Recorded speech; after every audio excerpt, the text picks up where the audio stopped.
वो भी VSR company में इन्वॉल्व है। कॉन्स्पिरेसी के बारे में अगर हम बात करें तो दो टाइप की कॉन्स्पिरेसी हो सकती है, एक तो पॉलिटिकल और कमर्शियल। अभी इसमें से कौन सी है वो हम ढूंढना चाहते हैं। इसमें दूसरी बात ऐसे है कि जो कंपनी रिस्पॉन्सिबल है, जैसे वीएसआर रिस्पॉन्सिबल है, उसको अगर कोई सपोर्ट कर रहा है, उसको अगर कोई बचा रहा है, वो भी एक कॉन्स्पिरेसी हो सकती है। इसलिए इतने पावरफुल लोग इस कंपनी के पीछे है, डीजीसीए के बहुत बड़े अधिकारी इसके पीछे है।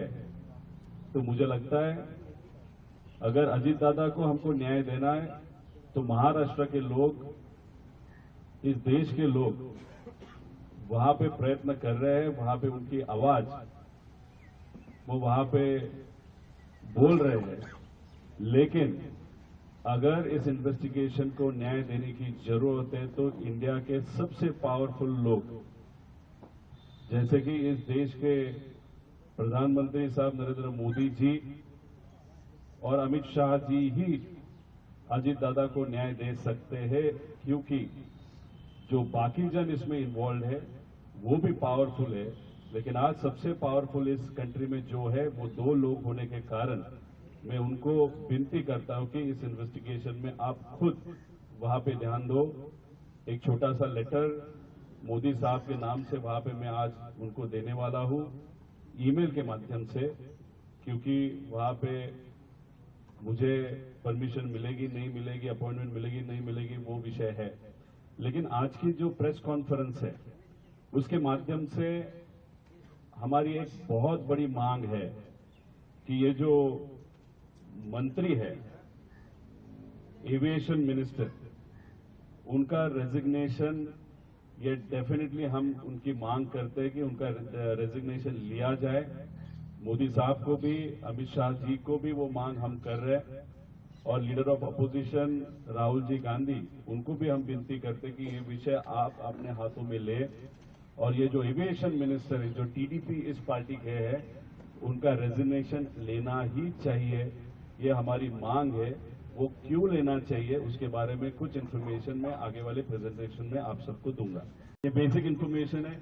इसमें अगर आप देखो तो ये 27 मैंने जो चीजें बताई थी, उस चीजों में से कुछ चीजें असलियत में आती हुई आप सबने देखा है, जिसमें 27 को क्या हुआ था।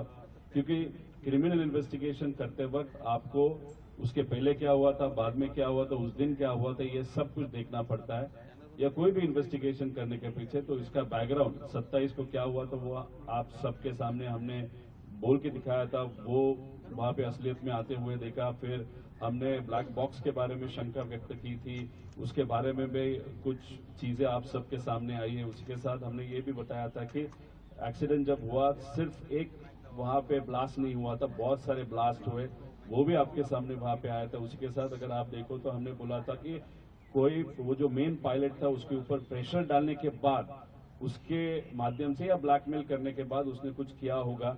तो अभी जो अहमदाबाद में क्रैश हुआ उसमें भी कुछ इन्वेस्टिगेशन रिपोर्ट्स जो बाहर की कुछ एजेंसी या कंट्रीज ने वहां पे प्रेजेंट किया है, उसमें भी ऐसे दिखा है कि शायद पायलट का कुछ हाथ हो सकता है। तो ये जो चीजें आज तक हमने बताई है उसके प्रूफ है, उसका कुछ एनालिसिस है, उसके कुछ डॉक्यूमेंट्स हमारे पास है। उसके साथ हमने ये बताया था कि वीएसआर ये जो कंपनी जो फ्लाइट चलाती है उसमें बहुत सारे इश्यूज है, मैकेनिकल है, मेंटेनेंस वाले इश्यूज है, पायलट के इश्यूज है, और उसके कारण भी ये एक्सीडेंट हुआ होगा या उसके पीछे कोई है वो ढूंढने की आज जरूरत है। तो ये सब बेसिक डिटेल्स है। ये एक छोटा सा वीडियो है, मैं अभी आपको दिखा के टाइम नहीं लूंगा, जिसमें 2-3 ब्लास्ट, मेन ब्लास्ट होने के बाद भी वहां पे ब्लास्ट हुए थे। उसमें हमको यही कहना है कि ये जो फ्लाइट जो क्रैश हुआ था, दादा अजीत दादा जहां पे बैठे थे उनके पीछे टॉयलेट सेक्शन होता है, उसके पीछे एक एरिया होता है जहां पे बैग्स रखे जाते हैं। तो वहां पे एडिशनल पेट्रोल के कैंस वहां पे रखे गए थे, ऐसे हम सबका कहना है। और उसके कारण ही मेन जो आग लगी थी वो वहां पे होने के कारण ही आग लगी थी, ऐसे हम सबका कहना है।